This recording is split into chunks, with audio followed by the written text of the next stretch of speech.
So with the Los Angeles Lakers striking out on 3 of the top free agents this offseason, LeBron James could now take the full max from the franchise during his free agency. That's according to Woj. Remember, our Dave McMenamin had previously reported LeBron was open to taking a pay cut if they could find an impact player to use their mid-level exception on, which is roughly $13 million. But those players' availabilities are certainly dwindling. So let's take a look here just at the Lakers' depth chart. They drafted Dalton Knecht in the first round, but other than that, I mean, I don't know about you guys. There's a lot of names up here, so take it all in.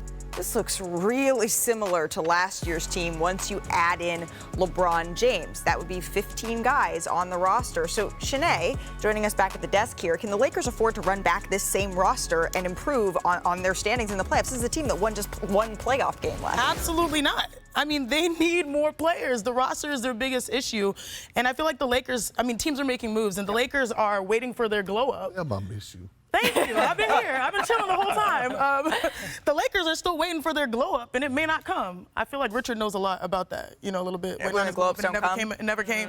But if you think about, the teams that were in the NBA Finals, they both were the top 2 3-point shooting teams. The Lakers are bottom 3 in that category. They've hired an analytical coach in J.J. Redick, but you still have to have the players. You can't have the coach shooting the threes for you. You have to have the players. So to me, the roster is a big issue. And if you're striking out, that puts more pressure on the coaching, a first-time head coach who's going to try to make more with less, and that's a very difficult position for her. You know what's crazy?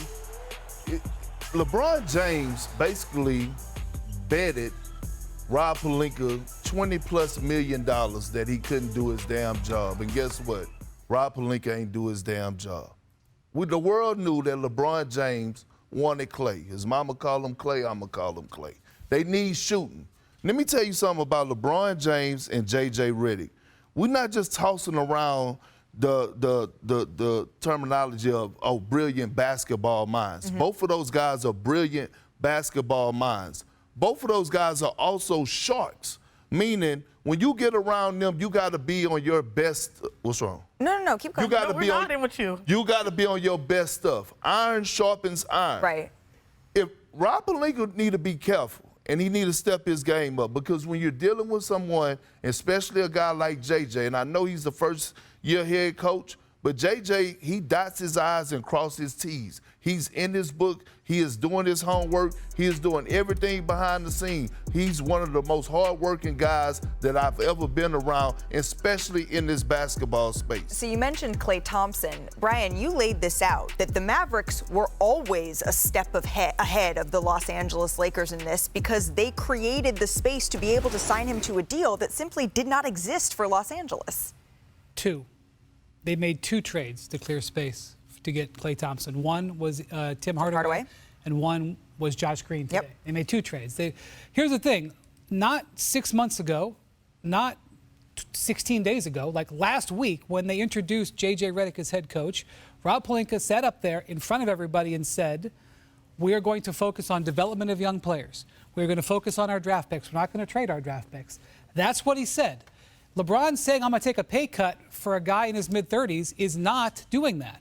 What move have the Lakers made so far this offseason? They signed Max Christie to a $32 million deal. That's a developmental player. That's a guy who didn't even play. That shows a plan that to follow through with what they said, to keep the picks, to develop the players. That is not with let's trade a bunch of guys away and give extra picks to do it.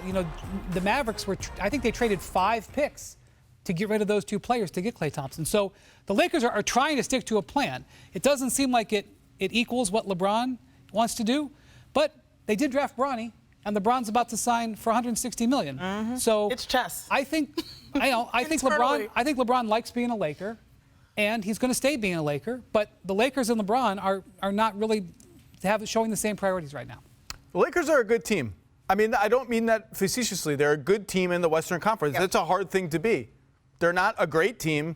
As currently constructed, they don't really have a pathway to becoming a great team. I think they're going to do something in the next few days to tinker on their roster.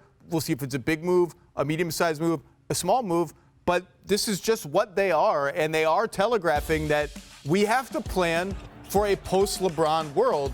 And part of that is player development, staying flexible with a bunch of mid-sized contracts, keeping our draft picks, unless we could make a smaller trade. We spent the whole year talking about what they're going to have 3 picks to trade.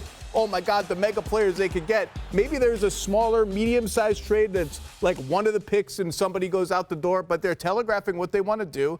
And they're really saying there isn't a big move that vaults us up to the top of the West. We are who we are. We're good. That's fine. It sounds like the Lakers are in jeopardy. So let's bring in our Alex Trebek here. Why can't the Lakers improve here for 1,000, Bobby?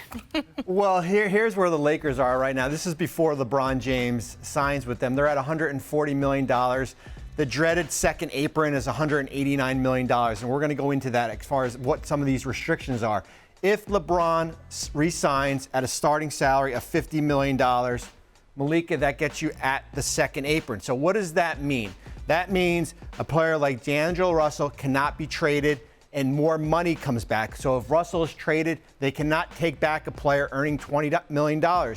They cannot aggregate with Rui Hachimura and take back a player earning $36 million. You cannot combine salary.